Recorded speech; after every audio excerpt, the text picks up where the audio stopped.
Bismillahirrahmanirrahim. Assalamualaikum warahmatullahi wabarakatuh.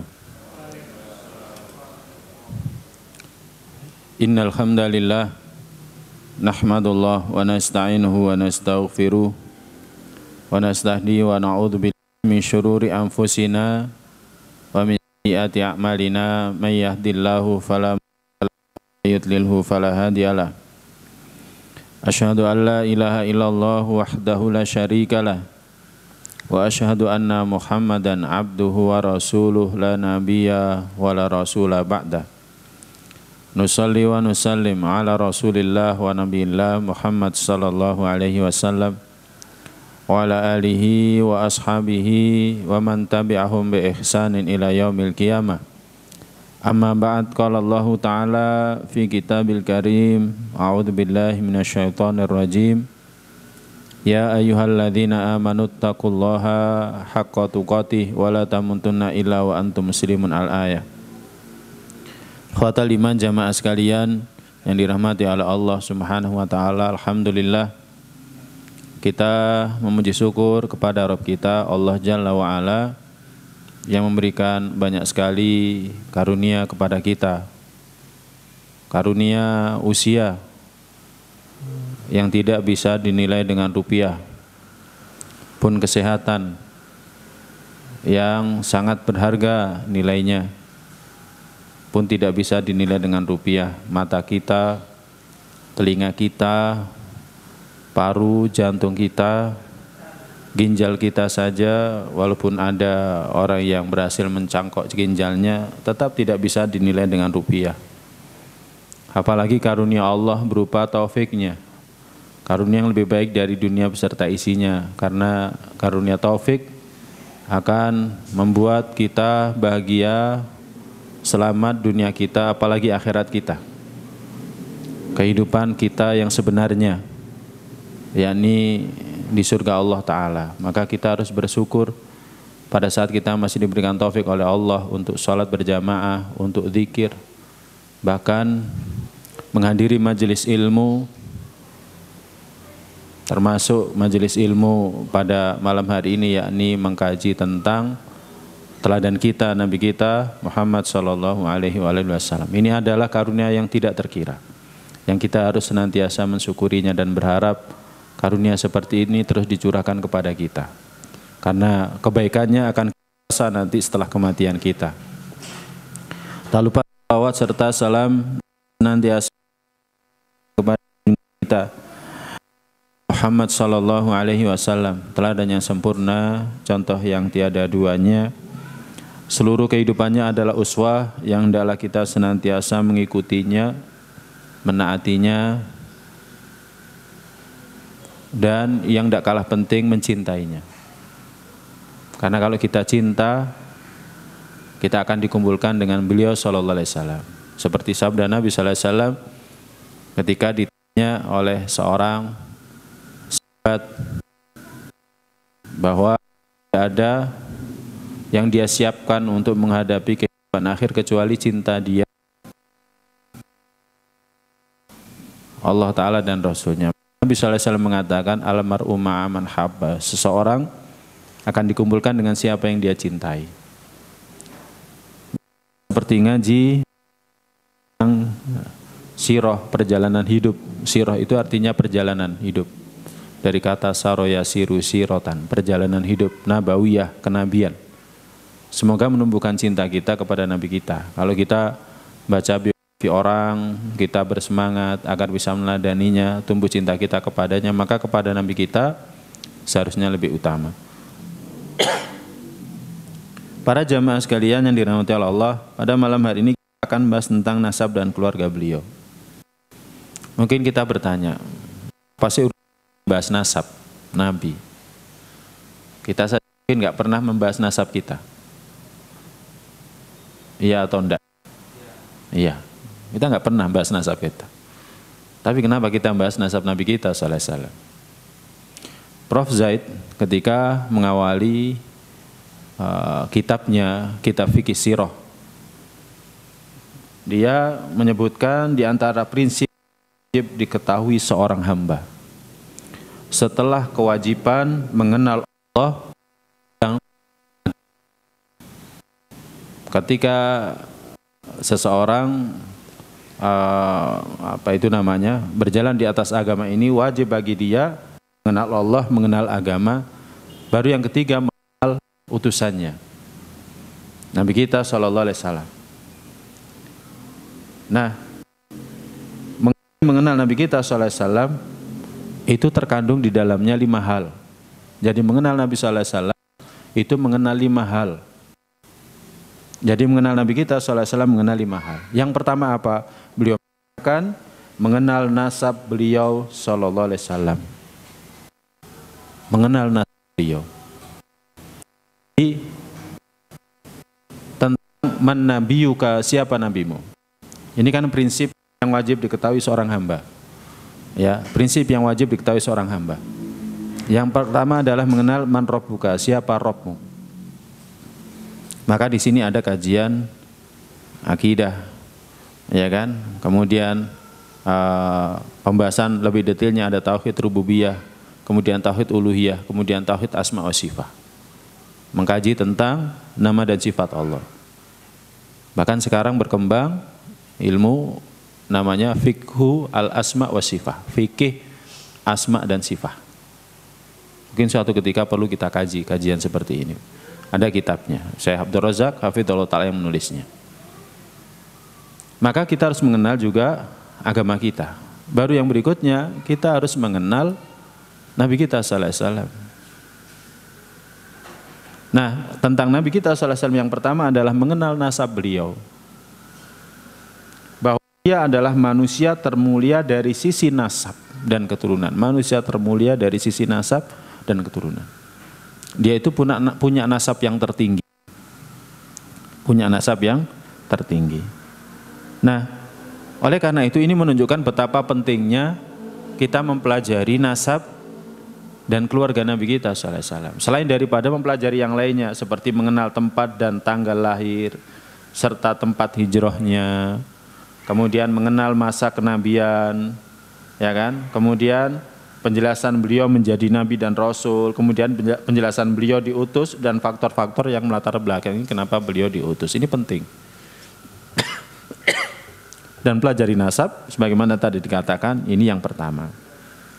Nah, itu pada kesempatan yang berbahagia ini kita bahas nasab beliau Sallallahu Alaihi Wasallam. Nah, tentang nasab Nabi kita Sallallahu Alaihi Wasallam, ini bisa dibagi 3. Yang pertama adalah bagian yang disepakati oleh para ahli sirah dan para ahli nasab. Jadi bagian yang disepakati oleh para ahli sirah dan ahli nasab, yaitu bagian nasab yang bermula dari Nabi Sallallahu Alaihi Wasallam sampai ke Adnan. Jadi dari Nabi Sallallahu Alaihi Wasallam sampai ke Adnan. Ini disepakati oleh para ahli sirah, demikian juga oleh para ahli nasab. Yang kedua adalah yang diperselisihkan dan sulit dikompromikan. Jadi yang diperselisihkan dan sulit untuk dikompromikan, disatukan pendapatnya. Ya, yakni bagian nasab yang bermula dari Adnan sampai Nabi Ibrahim. Jadi dari Nabi Sallallahu Alaihi Wasallam sampai ke Adnan ini disepakati. Kemudian dari Adnan sampai ke Nabi Ibrahim alaihissalam itu ada perselisihan dan sulit untuk dikompromikan. Nah, sebagian ahli sirah tidak membahas. Jadi sebagian ahli sirah tidak membahas. Ya. Sebagian lainnya tetap membahas. Jadi sebagian tetap membahas. Tapi yang membahas ini juga berbeda pendapat tentang jumlah berikut nama nenek moyang Nabi kita Sallallahu Alaihi Wasallam. Ya, pendapat mereka beragam, ada sampai 70 pendapat. Jadi dalam masalah nasabnya Nabi Sallallahu Alaihi Wasallam saja juga ada khilaf. Jadi bukan hanya masalah fikih, ya, tapi masalah nasab beliau juga ada perbedaan pendapat. Nah, tetapi yang mereka sepakati bahwa Adnan adalah salah satu dari keturunan Nabiullah Ismail alaihissalam. Jadi Adnan adalah salah satu dari keturunan Nabiullah Ibrahim alaihissalam. Kemudian yang ketiga, nasab Nabi Muhammad SAW dari Ibrahim sampai Nabi Adam. Jadi nasab dari Nabi Ibrahim sampai Nabi Adam. Kok bisa ya orang dulu ngerunut nasab itu sampai seperti ini. Kita mungkin paling banter hafal sama kakek. Kalau kakek buyut kira-kira ada yang masih hafal enggak? Belas, ya belas. Siapa kakek buyut saya? Kalau ditanya, siapa kakek buyut? Udah belas. Maksudnya belas itu enggak tahu sama sekali. Ya, jadi enggak tahu sama sekali. Tapi ternyata kalau ahli nasab itu bisa merunut nasab itu sampai ke atas. Nah, nasab Nabi Muhammad SAW dari Nabi Ibrahim sampai Nabiullah Adam alaihissalam. Acuannya adalah sebagian besar dari ahli kitab. Ya, acuannya sebagian besar dari ahli kitab. Informasi dari mereka diantaranya tentang penjabaran umur masing-masing generasi dan lain-lainnya. Ya. Berikut ini 3 nasab Nabi SAW secara berurutan. Mungkin kita enggak membacakan secara keseluruhan ya. Apalagi nasab kedua sama yang ketiga. Nasab yang kedua tadi yang diperselisihkan dan sulit untuk dikompromikan. Kalau berikutnya adalah nasab dari Nabiullah Ibrahim alaihissalam sampai Nabiullah Adam alaihissalam. Nah, yang disepakati, yang kita sampaikan pada pertemuan kali ini yang disepakati, ada pun yang tidak disepakati, mungkin para jamaah bisa membaca dalam kitab-kitab sirah. Ya. Yang pertama, Nabi Muhammad SAW bin Abdullah, ya Abdullah, nama bapaknya Abdullah, kemudian bin Abdul Muttalib. Abdul Muttalib adalah nama asli Muttalib dikatakan Syaibah karena memang dari kecil dia beruban, makanya disebut dengan Syaibah, artinya yang beruban. Nah, bin Hashim, ya bin Hashim. Dari Hashim inilah nanti Nabi SAW itu di satu kabilah yang namanya Bani Hashim. Bani Hashim. Ini dari kakek nomor berapa tadi? Berarti Abdullah, Abdul Muttalib, kemudian apa itu namanya baru Hashim ya. Yang ketiga ya, berarti kakeknya. Ya. Jadi Abdullah, Abdul Muttalib, kemudian Hashim, ya berarti buyut ya, kakek buyut. Oh kita sudah kesulitan ngomong kakek.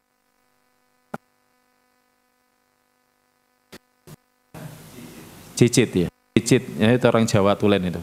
Cicit, terus setelah itu apa? Canggah. Terus setelah canggah apa? Saya tidak tahu. Nah, nama Hashim sendiri adalah Amr bin Abdi Manaf. Ya, nama Hashim sendiri adalah Amr bin Abdi Manaf. Sedangkan nama asli Abdu Manaf adalah Al-Mughirah Syu'bah. Al-Mughirah bin Qusay, ya, Al-Mughirah bin Qusay. Nama asli Qusay adalah Zaid bin Kilab bin Murrah bin Ka'ab bin Lu'ay bin Ghalib bin Fihr. Fihr inilah dijuluki Quraisy. Jadi Fihr inilah yang dijuluki Quraisy. Dan menjadi nama kabilah besar Quraisy yang berada di Mekah. Ya, jadi ada beberapa apa itu namanya tingkatan di atasnya. Ya, di atasnya Hisham, ya kan, Bani Hashim, ya kan, Hashim, Bani Hashim, ya kan. Kemudian ke atasnya ada beberapa tingkatan, ya, beberapa tingkatan kakeknya. Kemudian bin Malik bin Nadhr, nama aslinya adalah Qais. Kemudian bin Kinanah, kemudian bin Kinanah. Khuzaimah bin Mudrikah, nama aslinya adalah bin Ilyas bin Mudar bin Nizar Ad bin Adnan. Nah, sampai di para ahli itu. Nabi SAW dari masuk dalam keluarga Hashimiyah, atau kita dengan istilah dinisbahkan kepada kakek beliau yang namanya Hashim bin Manaf. Ya, kakek buyut beliau yang bernama Hashim Abdi Manaf. Kalau kakeknya kan siapa? Abdul. Kakek buyutnya Hashim bin Abdi Manaf. Nah, karena itu akan dipaparkan di sini tentang hal ikhwal Hashim dan keturunannya. Ya, tentang hal ikhwal Hashim dan keturunannya. Nah, para jamaah sekalian yang dirahmati Allah, Hashim sebagaimana dijelaskan sebelumnya, semasa hidupnya merupakan pemegang hak siqayah wa rifadhah. Jadi yang berhak untuk memberi minum dan memberi jamuan makan kepada orang-orang yang haji di Ka'bah. Ya, demikian juga dengan orang-orang yang umroh. Jadi Hashim ini semasa hidupnya punya hak itu. Jadi semasa hidupnya punya hak itu. Orang yang memiliki hak ini orang yang kemuliaan. Jadi orang yang memiliki hak ini adalah orang yang mendapatkan kemuliaan. Jadi ibadah haji mendapatkan kemuliaan. Makanya gelar yang disematkan kepada raja kerajaan Saudi itu adalah Khadimul Haramain. Jadi pelayan dua tanah suci. Itu gelar yang mulia, yang agung. Ya, karena menjadi pelayannya tamu Allah. Jadi menjadi pelayannya tamu Allah. Nah, termasuk Hashim di sini pemegang hak siqayah dan rifadhah, hak memberikan haji dan tawaf. Nah, kewenangan ini didapatkan ketika Bani Abdi Manaf, Bani Abduddar. Ya, jadi Bani Abdi Manaf dan Bani Abduddar. Terjadi kesepakatan pembagian wewenang di antara mereka. Ya, jadi Hashim salah satu keturunan dari Abdi Manaf, ya, ada keturunan yang lainnya Abduddar.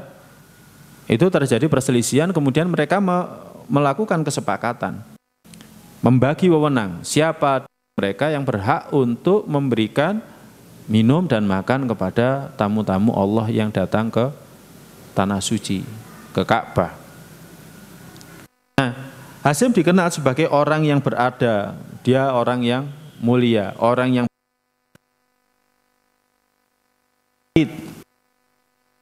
ya, dialah orang yang pertama kali membuat sarit, makanan yang terbuat dari roti yang diremuk untuk jamaah. Ya, hanya disebut Hashim karena dia penumbuk roti. Jadi disebut Hashim karena dia penumbuk roti. Nama aslinya adalah roti.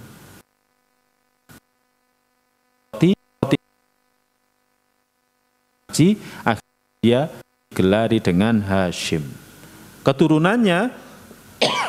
Keturunannya yang muliakan tamu-tamu Allah akhirnya digelari dengan keturunan Hashim atau Bani Hashim. Nah, ini para jamaah. Ya, jadi dari kakek buyut Nabi. Nah, dia pula yang merintis rute ekspedisi dagang menjadi 2 kali setahun dan ini oleh seluruh orang Quraisy. Kakek buyutnya ini, buyutnya Hashim ke atas. Yang Quraisy itu Fihr. Yang disebut dengan Quraisy itu adalah Fihr bin. Jadi ini kakek buyutnya alaihissalam. Nah, yang melakukan inisiatif untuk melakukan ekspedisi dagang 2 kali setahun adalah Hashim ini. Karena apa? Kehidupan penduduk Mekah, sebagaimana dulu pernah kita sampaikan, itu bukan dari pertanian, tetapi dari perdagangan.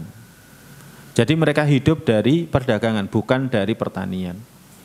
Ya, di sana tanahnya tidak bisa ditanami, sehingga mereka hidup dari perdagangan. Mereka datang ke Syam, ya kan, membeli barang, kemudian dijual di Mekah. Mereka datang ke Yaman, membeli pakaian, membeli barang, kemudian dijual di Mekah. Nah, seperti itu. Ya, ekspedisi ini dilakukan di musim dingin dan musim panas. Nah, para jamaah sekalian yang dirahmati Allah, ekspedisi inilah ya yang senantiasa dilakukan oleh orang-orang Quraisy sejak Hashim itu merintis rute ini, rute ekspedisi ya di musim dingin dan musim panas. Li ila fi Quraisyin ila fi rihlataz syita'i was-shaif. Ya, di mana kebiasaan orang-orang Quraisy ya kebiasaan mereka melakukan perjalanan di musim dingin dan musim panas. Ya. Dan mereka ketika melakukan perjalanan itu mesti mereka aman, nggak akan ada yang berani untuk macam-macam. Ya, tidak ada yang berani untuk macam-macam, apalagi setelah peristiwa penyerangan pasukan gajah, di mana Allah Ta'ala menjaga rumahnya dari serbuan Abroha yang jumlah pasukannya ketika itu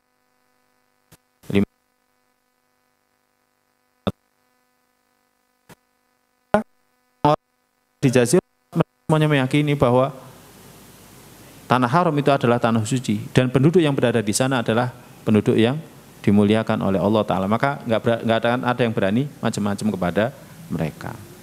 Ini para jamaah sekalian yang dirahmati Allah. Konon Hashim pernah ke Syam untuk berdagang, lalu singgah di Madinah. Dia di situ menikahi Salma binti Amr dari Bani Adi bin An-Najjar dan menetap selama beberapa waktu. Selanjutnya dia meneruskan perjalanannya ke Syam dalam orang-orang, khususnya orang-orang melakukan perjalanan yang tinggal di sana dengan orang, dan dia melakukan perjalanan. Kemudian dia melakukan perjalanan. Ketika balik dari Syam, ya tentu dia akan mampir kembali. Tapi untuk kasus ini tidak. Ternyata Hashim akhirnya meninggal di Gaza, di Palestina. Sedangkan istrinya melahirkan pada tahun 497 Masehi. Bayi itu dinamai dengan nama Syaibah. Ya, dinamai dengan artinya yang beruban. Beruban. Jadi dinamai Syaibah, artinya yang beruban. Syaibah inilah yang nanti namanya Abdul Muthalib. Ada kisahnya. Asuh bayinya di ayahnya Rib.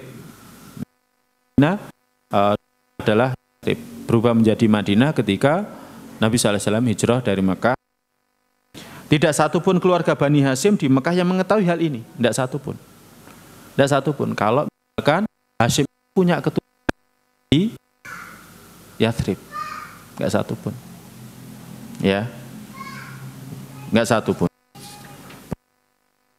Sendiri memiliki 4 anak, yakni Asad, Abu Saifi, Nahdah, dan Abdul Muthalib. Ya, Asad, Abu Saifi, Nahdah, Abdul Muthalib. Dan 5 anak perempuan, Ashifa, Khalidah, Daifah, Ruqayyah, dan Jannah. Abdul Muthalib. Dari penjelasan sebelumnya diketahui bahwa Siqoyah dan Rifadah sepeninggal Hashim dipegang oleh saudaranya. Jadi Hashim ini punya saudara namanya Muthalib. Namanya Muthalib bin Abdul Manaf. Ya, tadi ada Abdudar bin Abdul Manaf, ada Muthalib bin Abdul Manaf, ada Hashim bin Abdul Manaf. Ya, sekarang kita sedikit melebar. Nah, lelaki ini dikenal sebagai panutan yang memiliki kedudukan mulia di antara kaumnya. Suku Quraisy memberinya gelar Al-Fayyad, artinya yang dermawan. Artinya yang dermawan, karena kemurahan hatinya. Ketika Syaibah berusia 7-8 tahun, Muthalib baru mengetahui keberadaannya. Jadi Muthalib baru tahu bahwa Hashim itu punya anak di Yathrib yang namanya, siapa tadi? Syaibah. Kalau orang sekarang kira-kira dicari keponakannya itu dicari enggak? Ya. Apalagi itu dari istri kedua, sudah putus sudah. Apalagi dari istri ketiga, putus. Ya. Nah, kemudian dia berangkat untuk menjumpai keponakan itu. Menjumpai keponakannya itu. Begitu bertemu, air mata haru membasahi pipi Muthalib. Dia mendekap bocah itu dan mengatakan, naik kendaraan. Ya, karena bagaimanapun anak ini nasabnya itu ke bapak. Jadi anak itu nasabnya ke bapak. Ya, jadi nasabnya ke bapak. Tapi Syaibah menolak sebelum mendapat izin dari ibunya. Karena itu Muthalib mendatangi sang ibu dan memintakan izin. Awalnya ibunya menolak, tapi Muthalib terus membujuk. Katanya dia akan mengunjungi tanah kelahiran ayahnya dan ke tanah suci. Akhirnya ibunya pun mengizinkan. Ya, karena bagaimanapun nasabnya seorang anak itu kan akan ke bapaknya. Ya, makanya sebenarnya anak itu anak itu adalah anak bapak. Ya, jadi nasabnya kepada bapak. Dan seorang harus tahu bagaimana anak ini adalah anak suaminya. Jadi ini adalah anak suaminya, bapaknya diputus. Sampai-sampai kalau seorang wanita dicerai oleh suami saja, itu ada masa iddah 3 kali bersuci untuk memastikan di rahimnya itu ada janin atau tidak. Dulu. Dan maka masa iddahnya bukan 3 kali bersuci, tetapi menjadi sampai lahirnya bayi yang dikandungnya itu. Nah, ini para jamaah sekalian yang dirahmati Allah. Akhirnya singkat cerita, sampailah Syaibah di Mekah dengan menunggang unta Muthalib. Saat melihatnya orang-orang berkata, oh ini Abdul Muthalib, oh ini budaknya Muthalib. Orang-orang mengira bahwa dia adalah budaknya Muthalib. Ya, budaknya Muthalib. Muthalib menjawab, bukan, ini adalah keponakanku, ini adalah putra saudaraku Hashim. Ya, ini adalah putra saudaraku Hashim. Namun anak itu terlanjur dikenal dengan nama Abdul Muthalib. Ya, jadi dikenal dengan nama Abdul Muthalib, yakni budaknya Al-Muthalib. Terlanjur dikenal dengan nama seperti itu. Nah, hingga akhirnya Muthalib meninggal di Ramdan, di wilayah Yaman. Sebagaimana tadi kita sampaikan, bahwa orang Quraisy senantiasa melakukan perdagangan, kalau tidak ke Syam, ya ke Yaman. Di ilafi Quraisyin, ilafi rihlata syita'i was-sayf. Nah, sejak itu dia digantikan oleh keponakannya Abdul Muthalib ini. Kok bisa? Ya kan? Karena dia adalah orang yang punya jiwa kepemimpinan. Punya jiwa kepemimpinan, ya kan, punya tanda-tanda dia pantas untuk menjadi seorang pemimpin. Lelaki ini tinggal di antara kaumnya sebagaimana dilakukan oleh nenek moyangnya. Dia berhasil mencapai kemuliaan yang belum pernah dicapai oleh orang-orang sebelumnya. Ini yang dimiliki Abdul Muthalib. Jadi yang dimiliki oleh Abdul Muthalib itu adalah dia mencapai kemuliaan yang tidak dimiliki oleh orang-orang sebelumnya. Ya, mencapai kemuliaan yang tidak pernah dicapai oleh orang-orang sebelumnya. Dia dicintai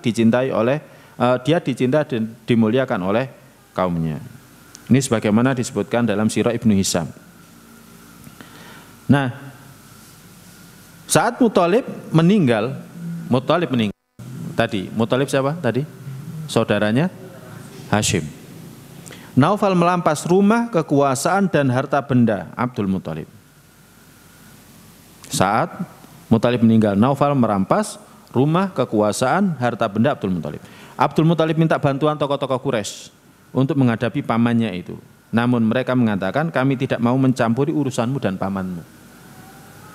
Ya, tidak mau mencampuri urusanmu dan pamanmu. Karena ini bagaimanapun juga orang-orang yang punya kedudukan di Mekah. Kalau terjadi perselisihan di antara mereka, biasanya mereka cenderung untuk tidak mau campur tangan.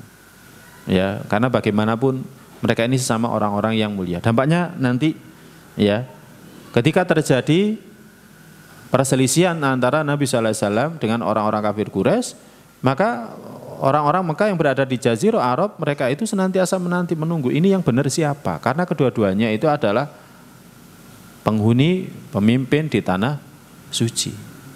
Yang menang itulah yang benar, gitu. Jadi mereka nggak mau ikut campur. Akhirnya dia pun berkirim surat kepada paman-pamannya dari jalur ibunya dari Bani Najjar. Jadi kirim surat ke Bani Najjar di Madinah untuk minta tolong. Dalam waktu singkat berangkatlah pamannya Abu Sa'ad bin Adi bersama 80 pasukan berkuda.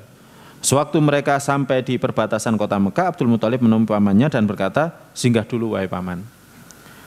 Paman-pamannya dari jalur ibunya mengatakan, tidak sampai aku bertemu dengan Naufal. Abu Sa'ad bin Adi mencari Naufal dan menemukannya sedang duduk di Hijir Ismail, ya, di Hijir Ismail, bersama beberapa pembesar Quraisy. Saat langsung menghunuskan pedangnya, seraya berkata, demi Tuhan Ka'bah, jika engkau tidak mengembalikan harta benda keponakanku, pedang ini yang akan memaksamu. Aku akan mengembalikannya. Itu jawabannya. Naufal disaksikan oleh para pemuka Quraisy. Nah, akhirnya Abu Sa'ad singgah bermalam di rumah Abdul Muthalib selama 3 hari. Setelah menyempatkan umroh, dia pun kembali ke Madinah. Akan halnya Naufal, pamannya Abdul Muthalib. Sesudah kejadian itu, dia mengikat perjanjian dengan seluruh Bani Abdi Syam bin Abdul Manaf. Apa? Untuk mengalahkan Bani Hashim. Untuk mengalahkan Bani Hashim. Bani Hashim kan memang dari awal dia punya kemuliaan. Apa kemuliaannya mereka? Melayani orang yang haji dan umroh dengan memberikan minum dan makan kepada mereka. Nah, mereka tidak mau kalah. Pokoknya, ya kan, Bani Abdi Syam bin Abdul Manaf, ya kan, diajak untuk bersama-sama mengalahkan Bani Hashim. Peristiwa seperti ini nanti akan terbawa. Makanya ketika Nabi kita SAW diboikot, ya kan, Bani Hashim diboikot. Seluruh Bani Hashim yang Muslim, yang kafir berada di barisannya Nabi SAW. Jadi berasal di barisannya Nabi SAW. Mereka juga menyingkir, ya, mereka juga diboikot. Nah, jadi terbawa. Nah, di lain pihak Bani Khuza'ah yang melihat Bani Najjar membantu Abdul Muthalib berkata, darah kami juga mengalir dalam dirinya sebagaimana darah kalian mengalir dalam dirinya. Tentu kami layak menolongnya. Bani Khuza'ah, ya, akan menolong juga Abdul Muthalib untuk mempertahankan haknya sebagai pemimpin di kalangan penduduk Quraisy. Ya, sebagai pemimpin yang berhak untuk melayani tamu-tamu Allah, melayani orang-orang haji, melayani orang-orang yang umroh. Mereka berkata seperti itu karena ibu Abdul Manaf berasal dari golongan mereka, dari Bani Khuza'ah. Ya, jadi ibunya Abdul Manaf. Abdul Manaf tadi orang tuanya Hashim, ya kan? Orang tuanya Naufal, ya. Jadi orang tuanya Abdul Syam. Itu ibunya dari Bani Abdi, dari Bani Khuza'ah. Lalu mereka mengadakan perjanjian dengan Bani Hashim untuk menghadapi Naufal dan Bani Abdi Syam. Ikatan perjanjian inilah salah satu sebab keberhasilan penaklukan kota Mekah di kemudian hari. Ya, jadi ikatan perjanjian ini kan perjanjiannya kan lama. Jauh Nabi kita SAW belum lahir. Tapi orang Arab itu seperti itu. Salah satu kelebihan orang-orang Arab itu adalah menunaikan janji.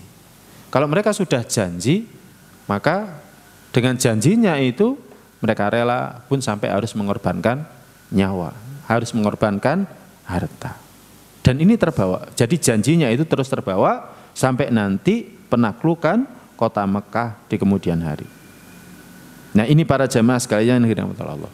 Jadi ini peristiwa-peristiwa jauh sebelum lahirnya Nabi SAW, tapi pengaruhnya sangat besar nanti pada perjalanan dakwahnya Nabi kita SAW. Nah, sejumlah peristiwa penting tentang Baitullah yang terjadi semasa Abdul Muthalib. Di antaranya adalah yang pertama, penggalian sumur Zam-Zam.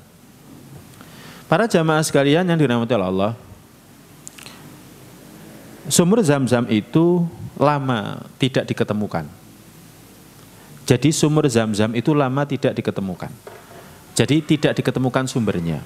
Akhirnya menjadi legenda, seolah-olah menjadi legenda. Oh, pernah ada sumur Zam-Zam, tapi tidak ada. Tapi kalau dicari itu belum ada yang menemukan. Jadi belum ada yang menemukan tentang sumur Zam-Zam itu, belum ada yang menemukan. Sampai akhirnya suatu hari Abdul Muthalib bermimpi diperintah untuk menggali sumur Zam-Zam dan sekaligus menjelaskan letak sumur tersebut.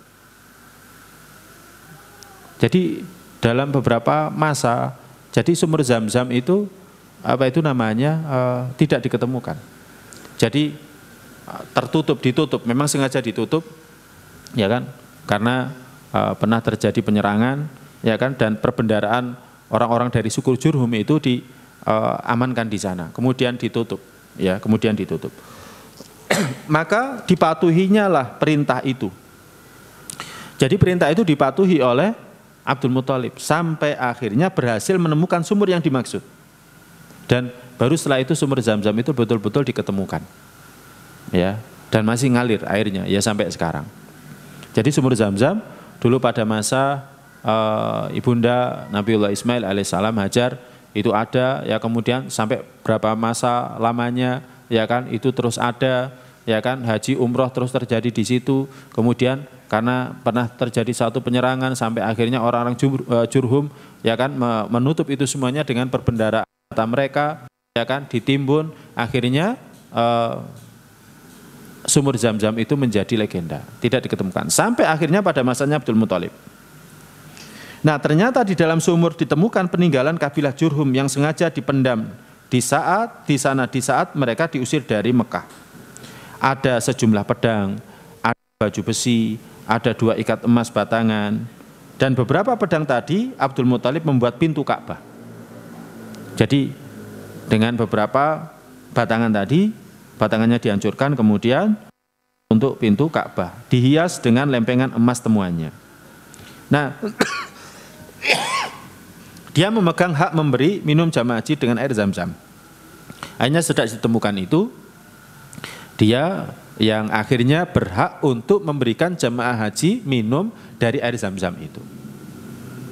Nah, melihat sumur Zam-Zam diketemukan, akhirnya orang Quraisy menuntut Abdul Muthalib, kami juga mendapat hak, punya hak untuk mengelolanya.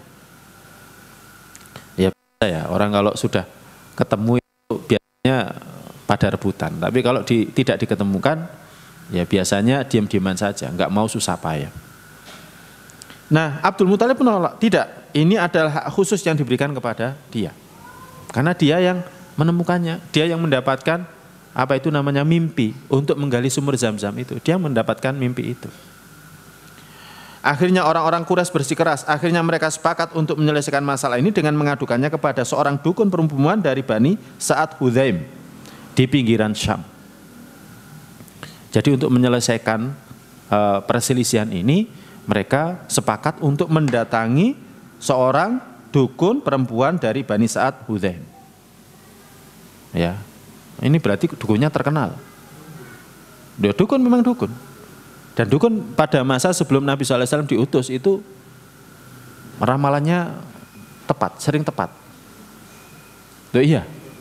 Seperti tukang dukunnya Fir'aun itu kan yang memberitahukan, ya kan, nanti hari ini lahir seorang laki-laki yang dia akan menggoyang singgasanamu. Kan tepat kan? Tepat. Dukun-dukun dulu itu tepat-tepat. Tapi sejak turunnya Nabi SAW, enggak. Disebutkan dalam surat Jin. Wa anna kunna maqa'ida lis-sam. Dulu kami ini punya tempat, punya kaplingan di langit. Jin-jin itu punya kaplingan di langit. Ya, dalam surat Jin itu disebutkan. Seperti itu. Tapi sekarang tidak, karena mereka dilempari. Mereka sering mencuri pendengaran dari langit, ya kan? Makanya para jin yang menjadi para jin yang menjadi korinnya para tukang sihir, para dukun ini, ya kan, seringkali membantu itu dan perkiraannya, ramalannya seringkali tepat. Tapi kalau sekarang ya tidak. Ya, maka kalau datang paranormal dukun sekarang nggak usah dipercaya, lebih banyak nggak tepat daripada tepatnya. Ya, beda dengan dulu. Nah, akhirnya mereka sepakat menyelesaikan masalah ini kepada seorang dukun perempuan dari Bani Sa'ad Hudzaim. Dia tinggal di pinggiran Syam. Di perjalanan mereka kehabisan air. Lalu Allah menurunkan hujan. Tapi hujan itu hanya kepada Abdul Muthalib. Jadi menurunkan hujan itu hanya kepada Abdul Muthalib dan tidak menurunkan setetes pun kepada selain dia. Padahal mereka ketika itu bareng-bareng datang ke pinggiran Syam. Akhirnya tahulah mereka keistimewaan Abdul Muthalib dengan Zam-Zamnya. Maka mereka pun memutuskan, ya nggak sampai ke dukun, memutuskan untuk pulang Saat itu juga Abdul Muthalib bernadar, jika Allah memberikan kepadanya karunia 10 anak laki-laki, maka dia akan mengorbankan salah satunya di Ka'bah. Nah ini, akhirnya nanti ada kisah, apa itu namanya? Ada kisah penyembelihan, keinginan Abdul Muthalib untuk menunaikan nadarnya, yakni menyembelih Nabi, apa itu namanya? Bapak daripada Nabi Muhammad SAW, yakni Abdullah. Nah ini para jamaah sekalian yang dirahmati oleh Allah Subhanahu wa taala. Nah, ini tentang Abdul Muthalib. Ya, tentang Abdul Muthalib yang merupakan kakek daripada Nabi kita sallallahu alaihi wasallam. Para jamaah sekalian yang dirahmati oleh Allah Subhanahu wa taala,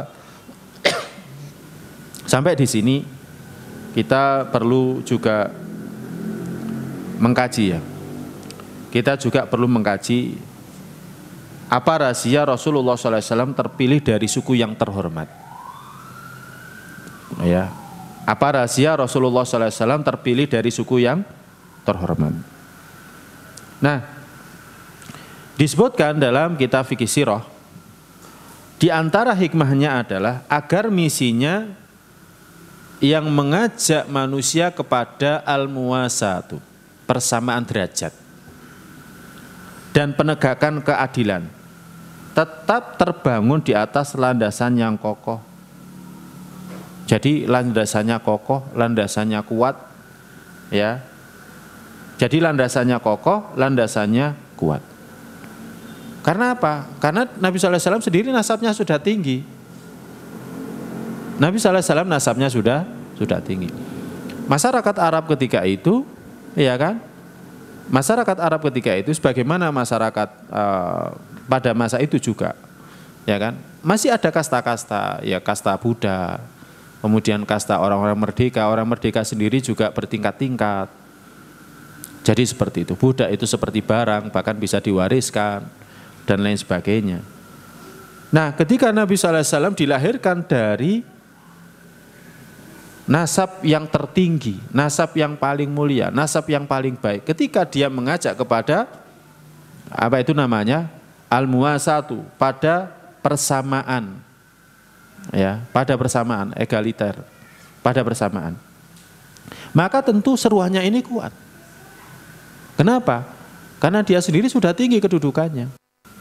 Lain halnya misalkan Nabi SAW itu dari rakyat, Nabi SAW dari kalangan orang miskin, atau Nabi itu dari kalangan budak. Bisa saja orang menuduh, oh dia ngajak keadilan itu karena senantiasa di bawah, orangnya senantiasa ditindas dan sedang mencari posisi. Bisa saja itu, tuduhan seperti itu bisa, ya kan? Tapi ketika beliau mengajak manusia untuk, apa itu namanya, untuk apa itu, bersama, ya. Jadi sama, manusia itu di hadapan Allah SWT itu sama. Yang bedakan itu adalah ketakwaannya. Sedangkan yang ngajak Nabi SAW itu orangnya nasabnya tinggi, maka tidak ada tendensi apa-apa di sini kecuali memang seruan kepada Allah Ta'ala. Ini diantara hikmahnya. Ya, ini diantara hikmahnya. Ya, kita banyak melihat dalam sirah disebutkan. Kita banyak melihat bagaimana ideologi-ideologi batil yang diusung oleh para pemikir dunia. Landasannya itu adalah karena mereka punya kepentingan. Yang bawa ideologi ini punya kepentingan. Yang bawa ideologi ini punya kepentingan. Nabi kita SAW nggak punya kepentingan. Diri nasabnya sudah tinggi kok. Jadi Nabi SAW nasabnya sudah tinggi. Ketika dia mengajak kepada persamaan, tentu ini adalah suatu misi. Tentu ini, ya, tidak lain dan tidak bukan misi menyampaikan risalah, ya, yang diperintahkan oleh Rabb alam semesta beserta isinya kepada beliau sallallahu alaihi wasallam. Kemudian yang kedua, sesungguhnya orang-orang Arab yang mengenal sisilah nasab beliau dan otentisitasnya. Dan nasabnya Nabi SAW itu apa itu namanya, otentik, ya, otentik, benar, ya, valid.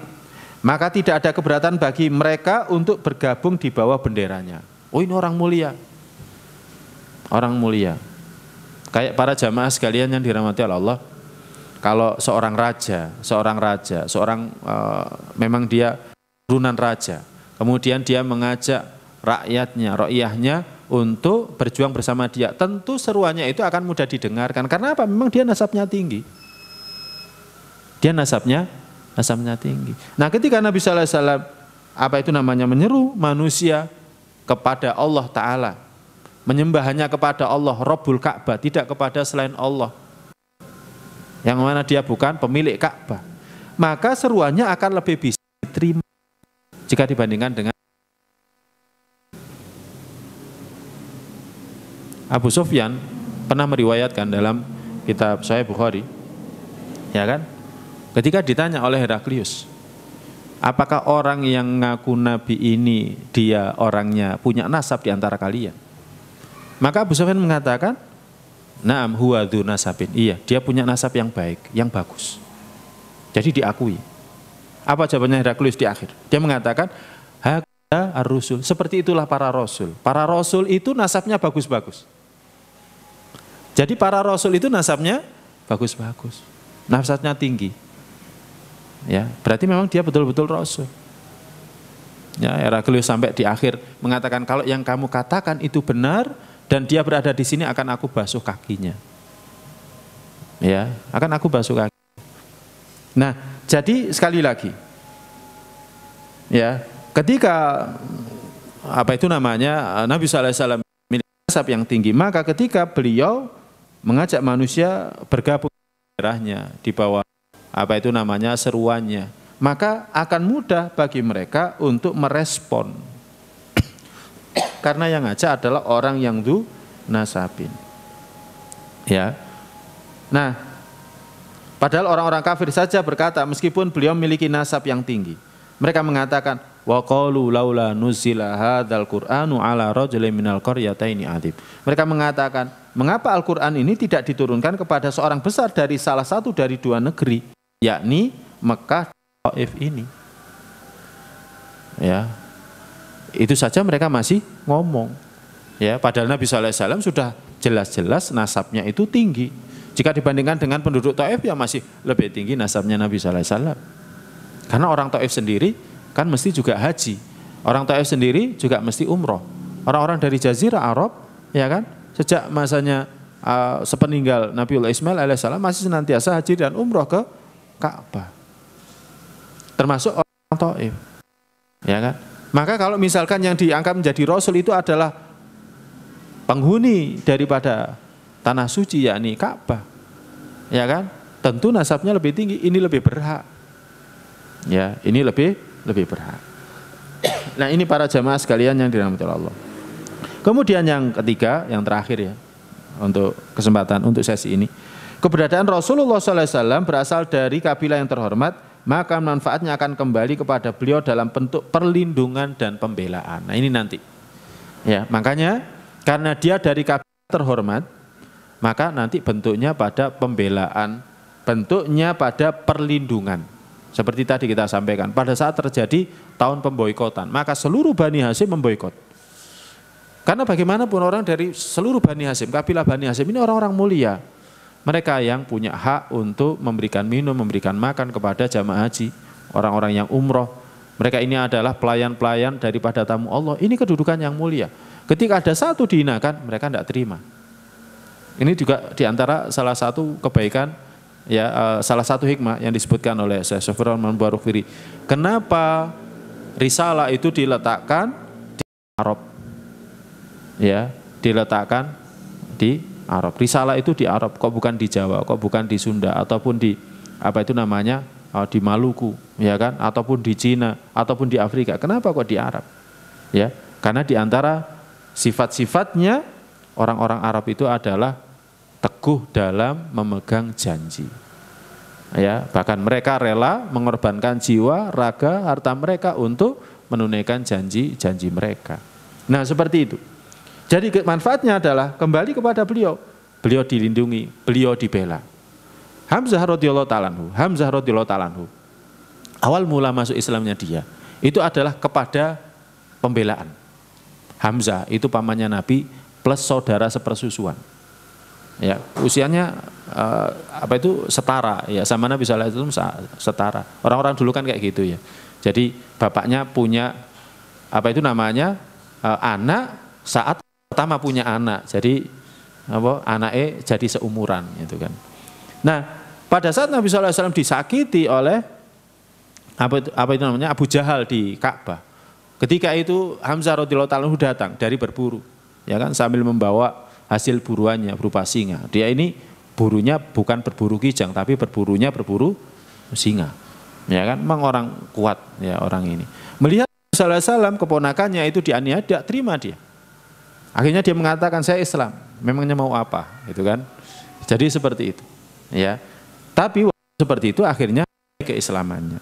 Nah, jadi ini diantara hikmah. Ketika Nabi SAW diutus dari nasab yang terhormat, maka ketika terjadi apa itu namanya penghinaan, ya kan, penganiayaan, maka ya Nabi SAW dibela oleh orang-orang dari seluruh wilayah.